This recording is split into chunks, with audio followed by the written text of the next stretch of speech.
বাংলাদেশের ক্যালেন্ডারে ফেব্রুয়ারি মাসটি দীর্ঘদিন ধরেই আমাদের জন্য একটি শোকের মাস। এই মাস ২৮ দিনে হয়। এর বাইরে এ মাসের যে প্রকৃতি এবং পরিবেশ, সেই পরিবেশ হলো বসন্তের পূর্বক্ষণ এবং শীতের বিদায়। শীত এবং বসন্ত এর যে সন্ধিক্ষণ, এই সন্ধিক্ষণে প্রকৃতির মধ্যে অনেকগুলো বিবর্তন ঘটে। গাছে, ফুলে, ফলে, মাটিতে, পানিতে, আকাশে, বাতাসে সব জায়গাতেই কিন্তু ভীষণ রকম একটা ধাক্কাধাক্কি শুরু হয়ে যায়। অর্থাৎ যে ফুল ফুটবে গাছে, বসন্তের ফুল ফুটবে, কিংবা বসন্তকে কেন্দ্র করে যে পাখিগুলো আসবে। আবার শীতের জন্য আমাদের এই দেশে যে পাখিগুলো সাইবেরিয়া থেকে এসেছিল, সেগুলো এই সময়টিতে অর্থাৎ এই মাসে ফিরে যাওয়ার জন্য একটা প্রস্তুতি গ্রহণ করে। তো এই যে বাংলাদেশকে কেন্দ্র করে, ফেব্রুয়ারি মাসকে কেন্দ্র করে আমাদের প্রকৃতিতে যে বিবর্তন ঘটে, এটি আমাদের মন এবং মননে ঘটতে থাকে। আমাদের মন এবং মননের সেই ঘটনার উপর ভিত্তি করে অর্থনীতি আবর্তিত হয়। মন এবং মানসিকতার সাথে কেন্দ্র করে আমাদের রাজনীতি আবর্তিত হয় এবং আমাদের জাতীয় জীবনে বহু অঘটন ঘটে। এর কারণ হলো জন্ম এবং মৃত্যু এ দুটির সন্ধিক্ষণ, উৎপাদন এবং ধ্বংসের সন্ধিক্ষণ, কিংবা খোলস পাল্টানোর সন্ধিক্ষণ, কিংবা জোয়ার এবং ভাটার যে সন্ধিক্ষণ। এই জিনিসগুলো খুব নির্মম হয়, ভীষণ রকম নির্মম হয়। তো কাজেই এর মধ্যে, এই ঘূর্ণিপাকের মধ্যে যারা পড়েন, তারাই কেবলমাত্র বুঝতে পারেন যে এর যন্ত্রণা কতটুকু। ঐতিহাসিকভাবে এই ফেব্রুয়ারি মাসটি আমাদের জাতীয় জীবনে বহু অঘটন ঘটিয়েছে। সেই ৫২'র ভাষা আন্দোলন থেকে যদি শুরু করেন, তাহলে আপনি একেবারে সেই ২০২৫ সনের ফেব্রুয়ারি মাস পর্যন্ত যদি আপনি একটা টালি করেন, বা ২৪ সনের ফেব্রুয়ারি মাস পর্যন্ত টালি করেন, আপনি দেখতে পাবেন যে এমন অনেক কিছু ঘটে গেছে এই সময়টিতে, যেটি মানুষ কল্পনাও করতে পারেনি, নিয়ন্ত্রণের বাইরে। এই সময়টিতে মানুষের সিদ্ধান্ত পরিবর্তিত হয়। এই সময়টিতে মানুষ নতুন কিছু করতে চায়।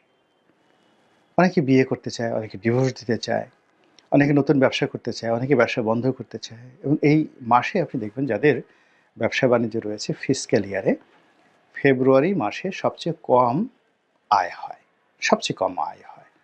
বছরের অন্যান্য মাসে যদি কারো ৳১ ইনকাম হয়, এই মাসে কম করে হলেও তার ৭০ পয়সা ইনকাম হবে, ৩০ পয়সা কম হবে। কিন্তু আমি আমার যে ৩০ বছরের ব্যবসায়িক জীবনে আমি সবসময় দেখেছি যে ফেব্রুয়ারি মাসে শুধু বাংলাদেশে নয়, সারা দুনিয়াতেই ব্যবসার একটা বিবর্তন হয় এবং বাংলাদেশে এটা খুব বেশি হয়। তো এই ফেব্রুয়ারি মাসকে কেন্দ্র করে আওয়ামী লীগ, আপনি তাদেরকে পলাতক বলবেন, নিষিদ্ধ ছাত্র সংগঠন ছাত্রলীগের আব্বা বলবেন, অথবা বাংলাদেশে অভিশপ্ত শেখ পরিবার, সেই শেখ পরিবারের নিয়ন্ত্রণাধীন একটি অশুভ শক্তি, আপনি যাই বলেন না কেন। বাস্তবতা হলো যে আমাদের বাংলাদেশের আনাচে কানাচে, পরতে পরতে, মাঠে ঘাটে পথে সব জায়গাতেই আওয়ামী লীগে ভরা। শুধু আওয়ামী লীগ নয়, তাদের বন্ধু আছে, বান্ধব আছে, শুভানুধ্যায়ী আছে, এবং সব মিলিয়ে সারা দেশ গিজগিজ গিজগিজ করছে। এবং তারা যে মতাদর্শ, সেই মতাদর্শ অনেকে বিশ্বাস করেন, আবার অনেকে মতাদর্শের বিরোধিতা করেন। তারা যে অপকর্মগুলো করেন, সেই অপকর্মগুলো অনেকে ঘৃণা করেন, আবার সেই অপকর্মগুলো অনেকে পছন্দ করেন। এবং সেই অপকর্মগুলো ভোগ করার জন্য এখন মানুষের মধ্যে, একটা বিশেষ শক্তিশালী শ্রেণীর মধ্যে রীতিমতো মারামারি কাটাকাটি শুরু হয়ে গিয়েছে। তো কাজেই সেই আওয়ামী লীগ এই ফেব্রুয়ারি মাসকে কেন্দ্র করে অনেকগুলো রাজনৈতিক কর্মসূচি দিয়েছে। লিফলেট বিতরণ, বিক্ষোভ মিছিল, এবং সর্বশেষ তারা হরতাল ডাকবে বলে তারা হুমকি দিয়েছে। এর বাইরে আবার এই ফেব্রুয়ারি মাসে বাংলাদেশের বৃহত্তম দল বিএনপি, তারাও কিন্তু তাদের কিছু কর্মসূচি ঘোষণা করেছে। কারণ হলো তারা স্পষ্ট বুঝতে পারছে যে তাদের রাজনৈতিক শক্তি জানান দিতে হবে এবং রাজনীতির উপর নির্ভর করে তাদেরকে এগোতে হবে। এখানে কোনো অবস্থাতেই তারা যত সহজে ক্ষমতা আসার চিন্তা করেছিল সেপ্টেম্বর অক্টোবর মাসে, তো তো সেই সেপ্টেম্বর, অক্টোবর মাসে তাদের সেই চিন্তা এখন তারা করছে না। তারা মনে করছে যে তত্ত্বাবধায়ক সরকারের দাবি, তাদের যে পুরনো দাবি, এই দাবি নতুন করে আবার আনতে হবে এবং এখনকার যে অন্তর্বর্তীকালীন সরকার, এটি তত্ত্বাবধায়ক সরকারের আদলে নেই। এটি এখন কিংস পার্টি তৈরি করা থেকে শুরু করে যারা মূলধারার গণতান্ত্রিক শক্তি, তাদের অনেকের নিকট অবিশ্বাসের এবং ভয়ের বস্তুতে পরিণত হয়েছে। বিএনপি সহ অন্যান্য যে রাজনৈতিক দলগুলো রয়েছেন, তারা অনেকেই ভাবছেন যে এই দলটি, অর্থাৎ এখন যে কিংস পার্টিগুলো তৈরি করা হচ্ছে, তাদেরকে ফ্রন্ট লাইনে আনার জন্য বর্তমান অন্তর্বর্তীকালীন সরকারের কর্তা ব্যক্তিরা চেষ্টা তদবির চালিয়ে যাচ্ছেন। ফলে তাদের যে জনপ্রিয়তা, অর্থাৎ বিএনপির যে জনপ্রিয়তা, রাজনীতির যে গ্রহণযোগ্যতা এবং তাদের যে শক্তিমত্তা রয়েছে, এই জিনিসগুলো মাঠে প্রমাণ দেওয়ার জন্যে তারা কিছু কর্মসূচি এই ফেব্রুয়ারি মাসে রাখবে। আমি বিএনপির অনেক সিনিয়র নেতৃবৃন্দের সঙ্গে কথা বলেছি। তারা আজ থেকে ৩-৪ মাস আগে সরকারের উপর যখন তাদের প্রথম সন্দেহ হলো, তখন তারা অনেকে বলার চেষ্টা করছিল যে সরকারের কি বুদ্ধিশুদ্ধি নাই? তারা কি জানে না যে বিএনপি তাদের কি করতে পারে? এবং তাদের আরও বক্তব্য ছিল যে যেখানে ছাত্রদের একটা সাধারণ হুমকি তারা মোকাবেলা করতে পারে না, আনসারদের একটা সাধারণ দাবি দেওয়া তারা মোকাবেলা করতে পারে না, এবং সারা বাংলাদেশে যেখানে মব জাস্টিস থেকে শুরু করে আরও অনেক কিছু হচ্ছে, সেখানে বিএনপির মতো একটা বড় দল যদি রাস্তায় নামে, এই সরকার তো ১ ঘন্টাও টিকবে না। এখন ওই সময়টিতে যে নেতৃবৃন্দ এই কথাগুলো বলেছেন, এখন ৩-৪ মাস পরে এসে অবস্থা এমন হয়ে গেছে যে আসলে বিএনপির যারা নেতৃবৃন্দ রয়েছেন তাদেরকে রাস্তায় নামতে হবে।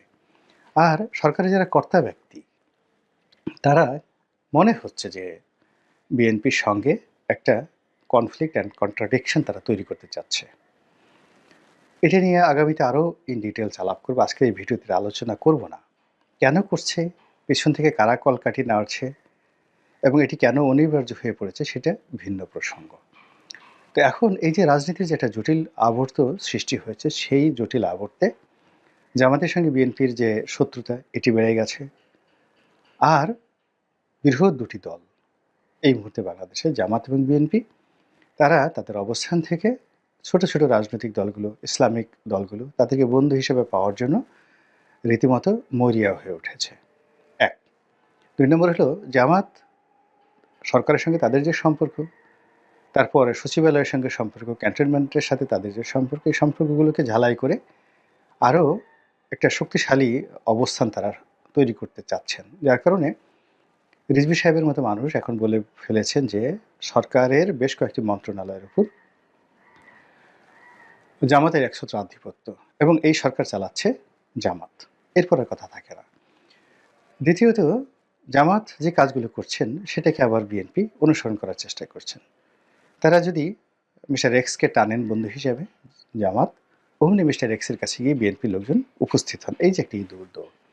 আর পর্দার আড়ালে যে কয়েকটি দল রয়েছে, এখনও দল হিসেবে তারা, মানে বিএনপির পরে যদি ধরেন দল হিসেবে জনসংখ্যার দিক থেকে, জনপ্রিয়তার দিক থেকে, কিংবা এই দলের যে বড় বড় নেতা রয়েছেন তাদের যে ভারিক্কি, অ্যাকসেপ্টেন্স, মানে তাদেরকে দেখলেই নেতার মতো মনে হয়। তো এই দলগুলো এখন বিএনপির এবং জামাতের বাইরে আছেন আন্ডারওয়ার্ল্ডে। যেমন ধরুন জাতীয় পার্টি। আপনি যাই বলেন না কেন, জাতীয় পার্টিতে অন্তত ২০ জন প্রথম সারির নেতা রয়েছেন। ওই পর্যায়ের নেতা বিএনপিতে খুব অল্প আছেন, জামাতে একজনও নেই।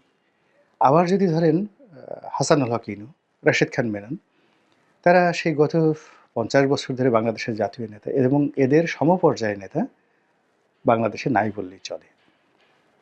আর আওয়ামী লীগে যারা আছেন তারা তো আছেনই। এখন এই পুরো যে আন্ডারওয়ার্ল্ডে যে দলগুলো রয়েছে, অর্থাৎ আওয়ামী লীগ আছে, জাতীয় পার্টি আছে, জাসদ ইনু আছে, তারপর রাশেদ খান মেনন সাহেবের ওয়ার্কার্স পার্টি আছে, দিলীপ বড়ুয়ার সাম্যবাদী দল আছে, এবং এর বাইরে বাংলাদেশ কমিউনিস্ট পার্টি, তারা আন্ডারওয়ার্ল্ডে নেই। কমিউনিস্ট পার্টি এবং বাসদ, এই দুটো দল এখন যাকে বলা হয়, তারা কখনো আওয়ামী লীগের সঙ্গে কন্ট্রাডিকশনে যায়নি, আবার আওয়ামী লীগের দালাল হিসেবে তাদেরকে বলা যাবে না। এখন এই দলগুলোর সঙ্গে পর্দার আড়ালে বিভিন্ন গোয়েন্দা এজেন্সি তাদের যোগাযোগ হচ্ছে। তারপর সরকারের যে যোগাযোগ হচ্ছে না, আমি বুকে হাত দিয়ে কথা বলতে পারবো না। বিএনপির লোকদের হয়তো যোগাযোগ হচ্ছে, জামাতের লোকের সাথে যোগাযোগ হচ্ছে। আর এই যোগাযোগ করার জন্য ভারতীয় গোয়েন্দা সংস্থা, ভারত সরকার তারা চেষ্টা চালাচ্ছে। এবং এই চেষ্টার প্রেক্ষিতে ২০২৫ সনের ফেব্রুয়ারি মাসে পুরো একটা ফেভারেবল পরিস্থিতি তৈরি করার জন্য আওয়ামী লীগ যে রাজনৈতিক কর্মসূচিতে যাচ্ছে এবং সেই কর্মসূচির কন্টেম্পোরারি কর্মসূচি যদি বিএনপি দিয়ে বসে, তাহলে সত্যিকার অর্থে পুরো পরিস্থিতি মাঠে চলে আসবে। অর্থাৎ গণভবন কিংবা যমুনা কিংবা সচিবালয় কিংবা ক্যান্টনমেন্টে আর সিদ্ধান্তটা থাকবে না।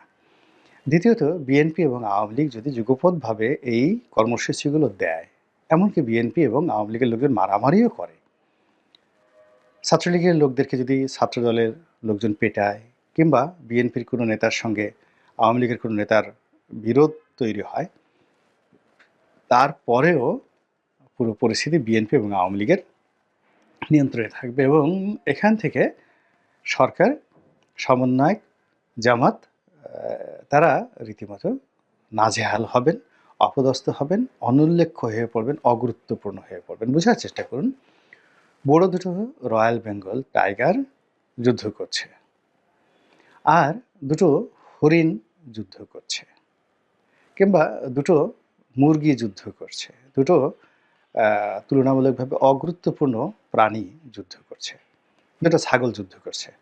এখন আপনি কি রয়্যাল বেঙ্গল টাইগারের যে ফাইট, ওটার জন্য অপেক্ষা করবেন, ওটা দেখবেন, ওটার প্রতি ইন্টারেস্ট হবে, নাকি মুরগি বা ছাগলের ফাইট দেখবেন? নিঃসন্দেহে রয়্যাল বেঙ্গল টাইগারের ফাইট দেখবেন।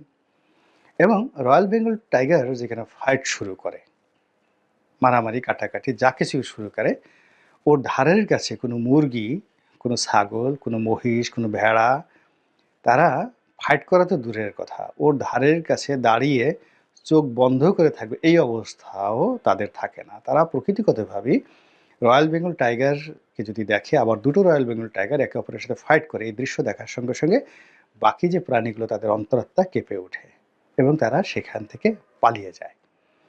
কাজেই যখন বিএনপি এবং আওয়ামী লীগ তাদের মধ্যে সখ্যতা হোক কিংবা বন্ধুত্ব হোক কিংবা রাজনীতির ময়দানে তারা যদি সেই নিজেদের শক্তিমত্তা প্রদর্শন করেন, ওখানে যে আবহাওয়া তৈরি হবে, সেই আবহাওয়ার মধ্যে জামাত চেষ্টা করলেও তাফসীর মাহফিল করতে পারবে না। ওই পরিবেশের মধ্যে জামাত ইচ্ছা করলেও কোনো জেলাতে গিয়ে এখন যেভাবে অনুষ্ঠান করছে তারা সেটা করতে পারবে না, কিংবা সমন্বয়করা ইচ্ছে করলেও এরকম একটা পরিস্থিতিতে গিয়ে তারা মুভমেন্ট করতে পারবে না। কাজেই এই যে দুটো রাজনৈতিক দল, মানে একজন চিস্ত বড়ি খাই মাস্ত মাস্ত, তিনি তো পাগল হয়ে যান নাই। তো তিনি যখন এই কথাগুলো বলেছেন, হিন্দি গান গেয়েছেন এবং তার সেই গানের প্রেক্ষিতে আবার ফেব্রুয়ারি মাসে তিনি যে পরিকল্পনা দিয়েছেন এবং সেই পরিকল্পনাকে কেন্দ্র করে বাংলাদেশে একটা ঘটনা যে ঘটবে, এই ঘটনা ঘটার ব্যাপারে তার যদি শতভাগ আত্মবিশ্বাস না থাকতো, তিনি সুদূর দিল্লিতে বসে এইভাবে তু সিজ বাড়ি হাই মাস্ত মাস্ত এই গানটি গাওয়ার মতো রুচি, অভিরুচি কোনোটাই তার থাকতো না।